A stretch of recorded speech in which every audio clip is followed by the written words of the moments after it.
Hello, this is Martin, and you know me from my series on how to pay off your car loan in 36 months without giving up Starbucks or being cheap. I've also seen some of you who looked at my YouTube series where I talked about when I had $5,970 left on my car payment. I paid off my car in about 12 months. I paid off that remaining balance probably in about 6 or 7 months. Or I talked to you about how I paid off my car loan in just 17 months with the 2012 Camry. Back then, when I was doing my series, I was just building belief. Back then, I didn't know if I could even pay this stuff off. Back then, I was living in a 4-bedroom house, 2-bath, on an acre and a half of land in Yucca Valley. Thought I would just disappear into the woodwork. But then I got a call on the phone from the student loan agency, and they said, Mr. Morris, we need you to make a payment on your student loan. Otherwise, we're going to take your taxes and everything. And what I didn't realize was I wasn't doing as good as I thought. Because while I was sitting there relaxing, kind of gloating, saying, hey, I have like this big house on this acre and a half of land, I owed about a $19,000 bill to the Medicare because my grandmother passed away. And the bill came to my name because I was next in line to pay it. I owed $93,000 on a student loan, or maybe I had gotten it down to about 80-something thousand. I know it was at least above 90,000 that I had put on deferment. I had just gotten rid of my Beamer I had for about 8 years, and I had bought myself a Camry, and I had to pay it out off. And that doesn't count I had about another $1,500 on a line of credit with Golden One Credit Union. So I had all these bills and stuff, and I thought, hey, since I had a job, everything was okay. So when my world changed when the student loan lady, which is, I'm grateful to her, because usually I'm great at talking my way out of things. I'm grateful to her because she said, you know what? You just got to pay up, man. No more excuses. You've had enough deferments. Pay up. And she said, if you pay up, are we going to take your taxes? Are we going to garner your wages? I mean, that's it. You've had enough chances. We've been nice to you. Pay up, bro.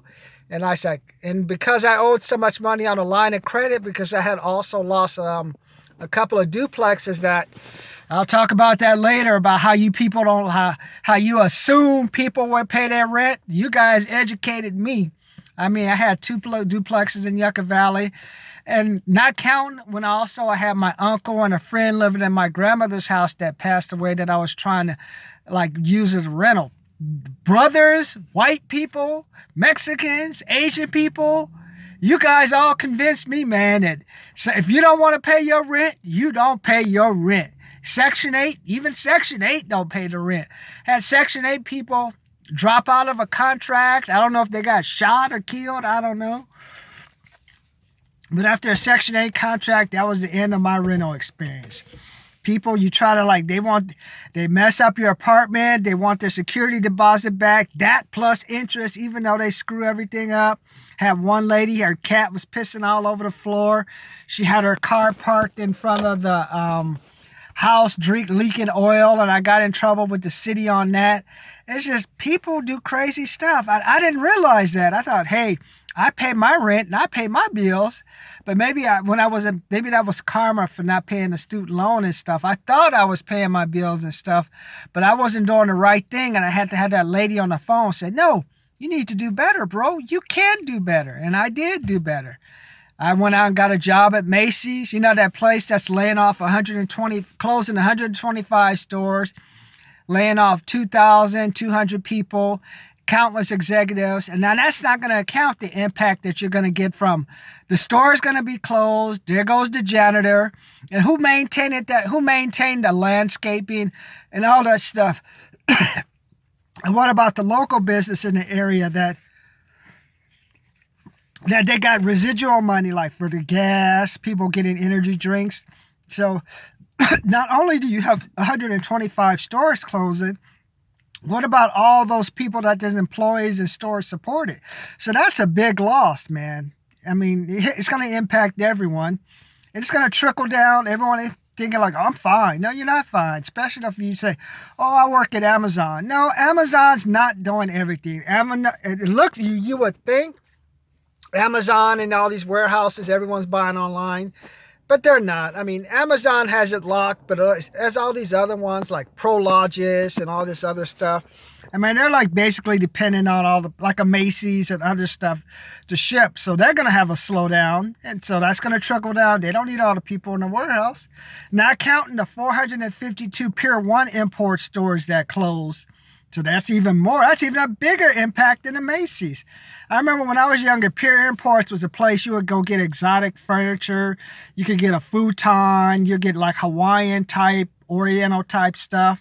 It used to be a big thing back in my time. Now, almost out of business. They've always closed. They closed 452 of their 950 stores. I mean, and you think, okay, everybody can buy stuff online. No, you can only have so many warehouses, and like not counting all the businesses that support. So a lot of people, even me, I'm going to get hit because, hey, I'm going to have somebody that I'm dependent on, and that is not going to pay their bill, or something's going to happen, or someone's going to have no driver's insurance. So we all pay when this happens. So what I'm trying to tell you is that when I was building those CDs back there, I was building belief.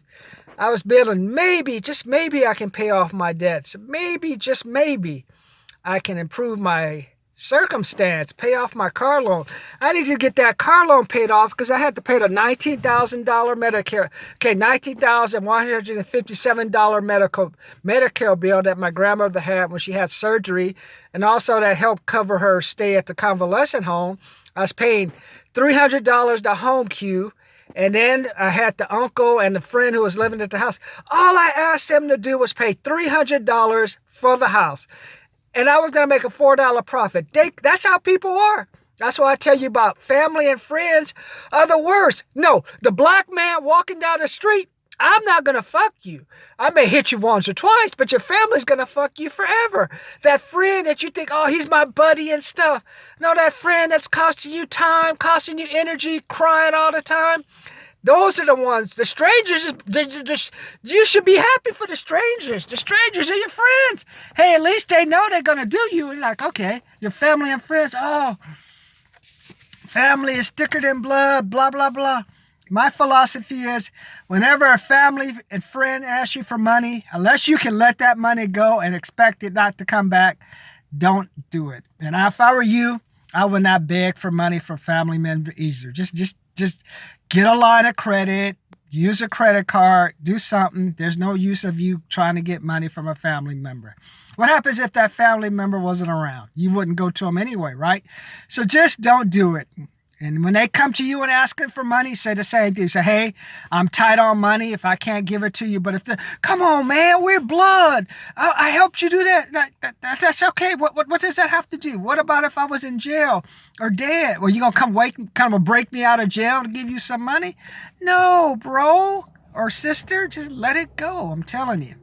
So back then I thought I was doing well, but I wasn't. But now let's cut to 2020. Hey, finally lost. I'm down to the 3 notches on the belt. Now I'm down to the student loan is down to $33,789. My goal is to pay it off. And I have one credit card that has about $4,800 on it. And I have the Camry I bought that I'm paying. The loan is about $10,518, and I'm paying about $384 a month. So my goal is to get that loan for the car at least down to the $6,558 mark and try to get that paid off. So that means I got rid of the $19,000 from my grandmother, the Medicare bill. I got rid of the $10,000 worth of they had like a line of credit with Bank of America. Got rid of the house payment because I sold the house because the house was just becoming a pain. It was worse than a kid, man. Leaking pipes and stuff. And the problem was I couldn't get anyone to fix it. Because of this housing boom, contractors would rather work for, especially when it comes to sprinklers and things, they'd rather work on the housing complex jobs because they get more money because you know how we push the safety for the fire and stuff. So I was paying $500, $400. My last one, I had to actually help the guy and pay him $550 to fix a leaking water line so I could sell the house. So I got rid of the house. So Now I'm focused on, I'm going to be spending $5,000. I'm going to Grant Cardone's GrowthCon 4 because I got to learn how to sell. With all this technology and everything out there, you know what people can't do?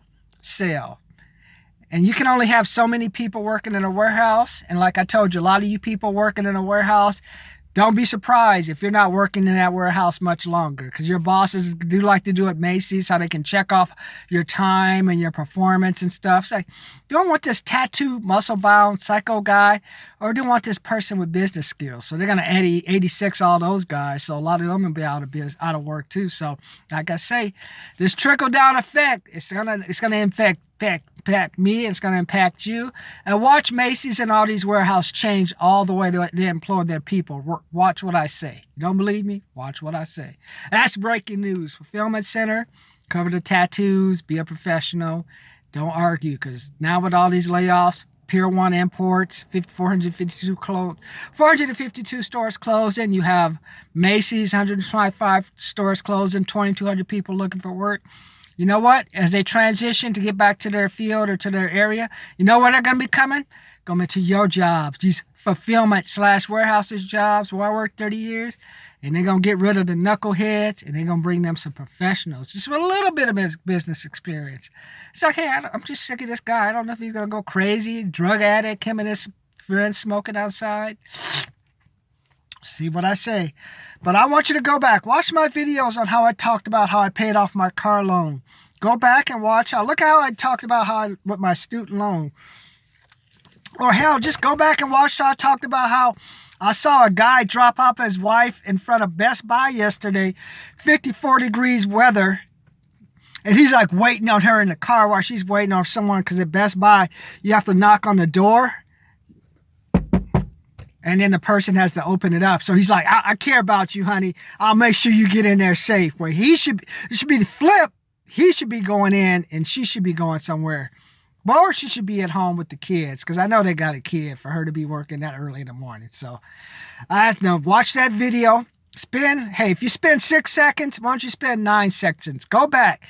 You spent like 30 seconds of what I had, go back. And then we'll talk about some of the programs I have. Yes, I'm going to charge you between $369 to $2,000 up to $8,000 for my program, especially for you guys with car loans. In fact, you could pay like $1,000 to save $5,000, $6,000 on a car loan. Have someone accountable, you would do it in a minute. Otherwise, you're going to be like those people at Macy's and Pier 1 Import, or those 2,000 people getting fired, or those people who are going to get laid off from the fulfillment/warehouse centers because of these stores not needing that type of volume of stuff shipped out. So go back, look at what I have, spend an extra 10 to 15 seconds. Listen to my uncertainty. Listen how I was lost. Listen how I was just happy. But now, listen to how I was just like, I was delusional back then. But now look how it turned around. And now look how I have just like a little, now I have money. I'm living in the best apartment in my complex. Have money. I'm going to learn from Grant Cardone. You know I did that? I had to invest in myself. No drinking, no partying. Take a look at my stuff. Go back again and listen. Email, share, and comment. Do you believe what I'm saying? Do you want me to show you my student loan? I'm going to show you my student loan amount. Look at just how my belief has grown. Has failed. You know how it grown? It grown from failure, being in debt, not being able to eat, having a luxury car, having more car than money. Take a look at that stuff. See what you can learn.